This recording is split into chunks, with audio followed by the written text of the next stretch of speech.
How to align text in CapCut. So here is a step-by-step guide on how to do so. So let's get started.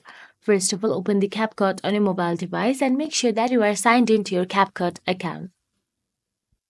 Once inside the CapCut app, tap New Project and add a video or image, or you can simply tap on the existing project. So here I'm tapping on the existing one. Once done so, you can simply see text option available at the bottom tab.